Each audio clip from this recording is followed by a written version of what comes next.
More than 450,000 people in Texas are currently living with Alzheimer's disease. Across the country, it's nearly 7 million people. That's all according to the Alzheimer's Association. Over the last 2 decades, the number of deaths from Alzheimer's has doubled. It's why the association is hosting its annual Walk to End Alzheimer's this weekend.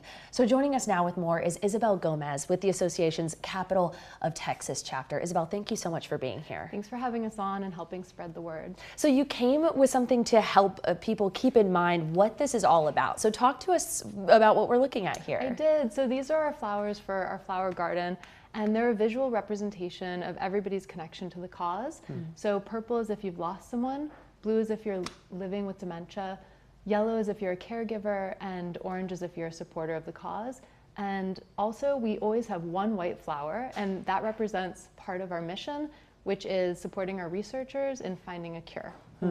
We'll get into all of that important research in just a moment, but first talk to us about, if someone sitting at home doesn't have a connection to this disease, they haven't been touched by some piece of that story that you're explaining. What do you hear from your members and people that you're involved with about why this walk is so important? That's a good question. So a third of the workforce is actually living as caregivers. And so if you don't have a connection to the cause now, somebody you know definitely does. So showing up for the walk, whether you're fundraising and you can't come, or if you can come and help us raise funds, that is a great way to support the cause. And what you're doing is you're helping friends and family and colleagues. We have caregiver support groups. We have a free 24/7 helpline that's staffed with nurses and social workers that serves every zip code in the United States. And we also are the largest fundraiser, fueling our mission to find a cure and help with early detection. And we have researchers all over the world that are working on this. Of course, all that money goes to so many different amazing efforts, but we want to focus on that piece about how to support caregivers, people who are providing that kind of important care.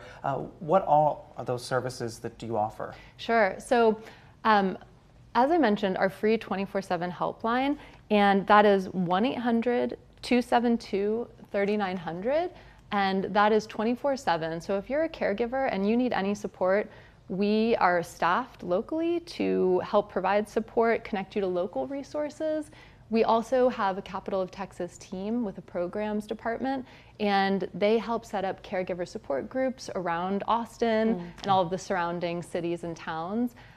There's just a plethora of things that we do, from caregiver conferences to bring together different local companies and resources, as well as the walk. It's a fundraiser, but it's our largest awareness event, so you can connect with all of these local resources. It's so nice to realize that you are not alone on this journey too. Yeah. Exactly. I know from previous conversations with you all, there's actually 1 million of these caregivers in Texas which is, I know you said a third of the workforce. Just that number is always so staggering to me to put it into perspective. But I do want to talk about Central Texas. You guys with the Capital Area chapter are so focused right here in Austin. Talk about the work you do here in Austin that might look different than some other parts of the country. Sure. So we actually put more into research locally than we can even fundraise on a local level. That's why it's so critical that we are united on a national scale with all of our other chapters. So we have a lot of support locally for researchers working with different universities and just fueling this drive towards finding a cure, as well as early detection and different things that help people along the way, whether you're a caregiver or you're somebody living with Alzheimer's or another form of dementia. Let's talk about the walk that's happening this weekend. This will be on Saturday, I believe. Yes. At the Circuit of the Americas. Correct. You're expecting nearly 1,000 people, which is incredible. If someone would like to participate, though, what should they know? Okay, so walk is happening, rain or shine. I know we're going to see some drizzles in the forecast, but please show up. It is so important. And if you can't show up, you can also help us by fundraising and spreading the word on social media, sending emails and text messages to your community. We have a really easy to use website and app, and that is alz.org/walk, and then just search for Austin.